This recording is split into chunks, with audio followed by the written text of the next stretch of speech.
அரசியலுக்கு சுந்தர் சி புதிதல்ல என்றும் தனது முதுகெலும்பே அவர்தான் எனவும் நடிகை குஷ்பு தெரிவித்துள்ளார்.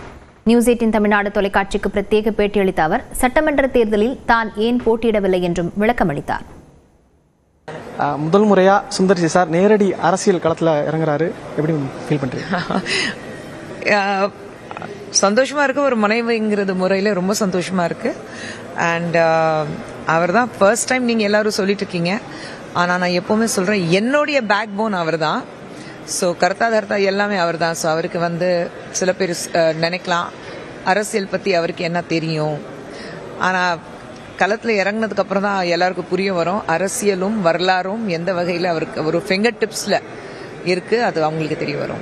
மேம், நீங்க பிஜேபில இருந்து கண்டெஸ்ட் பண்ணல, ஏன் மேம்? உங்களுக்கு ஏதாச்சும் மத்திய இணையமைச்சர் பொறுப்பு அந்த மாதிரி அமைச்சர் பதவி வழங்குறாங்க? ஏன் எல்லாத்துக்கும் பின்னாடி ஒரு ரீசன் இருக்குன்னு நான் நினைக்கிறீங்க. இந்த தேர்தலில் வின்னிங் கேண்டிடேட்ஸ் நிறைய இருக்காங்க. எனக்கு மதுரையில் இவர் இருக்கிறதுனால நான் இங்கே இருக்கணும், மேக்சிமம் நான் இங்கே இருக்கணும். நடுநடுல வேற இடத்துக்கு நான் பிரச்சாரத்துக்கு போகணும்.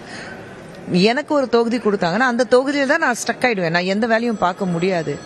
இந்த தேர்தலில் எங்களுடைய தேசிய ஜனநாயக கூட்டணி ஜெயிக்கணும், அதுதான் முக்கியம். யார் எங்கிருந்து போட்டியிடுறாங்கன்னு முக்கியம் கிடையாது. பாஜகவோட ஒரு சாதாரண காரியகர்த்தா நினைச்சிட்டு நான் எல்லா வேலையும் செய்யறேன். மேம், விஜய் சார் அரசியலுக்கு வந்திருக்காரு, அவருடைய ஃபேக்ட் எப்படி பாக்குறேன்? ஒரு ஃபேக்ட், தேர்தலுக்கு வந்திருக்காரு, இந்த களத்துல இறங்கியிருக்காரு. ரிசல்ட்ஸ் வந்ததுக்கு அப்புறம் நம்ம பேசுவோம். மக்கள் தான் வாக்களிக்கணும். அதான் சொன்னேன், விஜய் சார் இருக்கட்டும், சுந்தர் சார் இருக்கட்டும், யார் இருந்தாலும் 23ஆம் தேதி வாக்களித்ததுக்கு அப்புறம் 4ஆம் தேதி உங்களுக்கு ரிசல்ட் வந்ததுக்கு அப்புறம் தான் நம்ம எல்லாரும் பேசுவோம். இப்போ சுந்தர் சி சார் கூட முந்தானத்து சொல்லியிருந்தாரு, உதயசூரியனுக்கும் அதிமுக தான் போட்டி அந்த மாதிரி சொல்லியிருந்தாங்க. பட் போட்டியில விஜய் இருக்காரு மேம், அவங்களை நீங்க ஒரு போட்டியாளராக நீங்க கருதலையா?